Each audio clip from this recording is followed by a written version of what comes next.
વડોદરા નજીક મોસાળું લઈને જતા ટેમ્પો અને ટેન્કર વચ્ચે ગમખ્વાર અકસ્માત, 2 થી વધુના મોત, 25 ની ઈજા।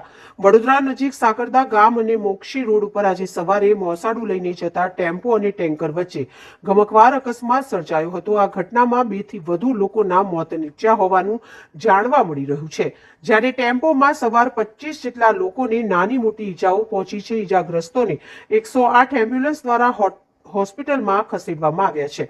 આ બનાવમાં મૃત્યુઆંક વધવાની શક્યતા છે। મળેલી માહિતી પ્રમાણે હાલ લગ્નસરાની મોસમ ચાલી રહી છે, ત્યારે 50 જેટલા કુટુંબીજનો ટેમ્પામાં મોસાળું લઈને જઈ રહ્યા હતા। તે દરમિયાન સાકરદા અને મોક્ષી ગામની વચ્ચે ટેમ્પો અને ટેન્કર વચ્ચે અકસ્માત સર્જાયો હતો। આ અકસ્માત સર્જાતા રોડ ઉપર મરણચીસો ગુંજી ઉઠી હતી। આ અકસ્માતમાં 2 થી વધુ લોકોના મોત નીપજ્યા હોવાનું જાણવા મળી રહ્યું છે, ત્યારે 25 લોકોને નાની મોટી ઈજાઓ પહોંચી છે। આ અકસ્માતની જાણ સાકરદા અને મોક્ષની ગામના લોકોને થતા લોકોના ટોળે-ટોળા ઘટના સ્થળે ઉમટી પડ્યા હતા। ઉપરાંત અનેક લોકો ઈજાગ્રસ્ત હોવાના કારણે 10 થી 12 જેટલી 108 એમ્બ્યુલન્સ ઘટના સ્થળે આવી પહોંચી હતી અને ઈજાગ્રસ્તોને અને નજીકની હોસ્પિટલમાં ખસેડવામાં આવ્યા હતા। સ્થળ ઉપર 2 થી વધુ લોકોના મોત નીપજ્યા।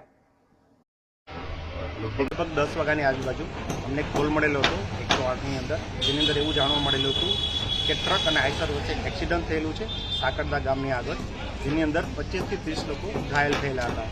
જેના હિસાબે અમે આણંદ જિલ્લાની 2 તેમજ વડોદરા જિલ્લાની 9 એમ કરીને 11 108 એમ્બ્યુલન્સ અસાઇન કરેલી હતી, જેમાં 31 જેટલા પેશન્ટને અમે લોકોએ એસએસજી હોસ્પિટલમાં પ્રી હોસ્પિટલ કેર આપતા શિફ્ટ કરેલા છે।